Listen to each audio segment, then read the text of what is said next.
આજે તો સીડી હોન્ડાનું એન્જિન ચોટી જાત। તો રામ રામ ને જય દ્વારકાધીશ મિત્રો। આ છે આપણા ચેલેન્જનો 55મો દિવસ।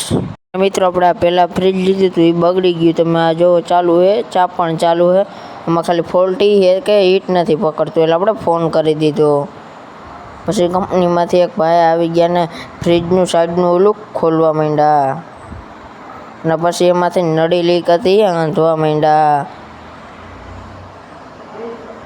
અને ફાઇનલ મિત્રો થોડું ઘણું સાઈડ બાઇડમાંથી કાઢી નાખતું હતું ને એની રીતે કામ કરતા હતા।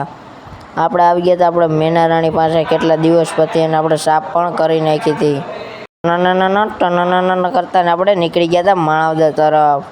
અને મિત્રો આપણે હાકરી લીધી હતી, કારણ કે આપણી ચાવી વારંવાર પડી જતી હતી। આ ચેન લીધું હતું, અને મિત્રો આપણે પછી ખબર પડી કે આપણે ગાડીમાં ઓઇલ ઓછું હોય। પછી આપણું જૂનું ઓઇલ નીકળવા માંડ્યું હતું, જો થોડુંક જ ઓઇલ નીકળ્યું, એના કારણે આપણું એન્જિન ચોટી જાત। અને ફાઇનલ મિત્રો હવે આપણે નવું એન્જિન ઓઇલ નાખી દીધું। ટનાના કરતાં પાછા નીકળી ગયા હતા આપણે આપણા ગામ તરફ। તો મળીએ નવા વ્લોગમાં। જય દ્વારકાધીશ, જય શ્રી રામ, ફોલો અને સબસ્ક્રાઈબ।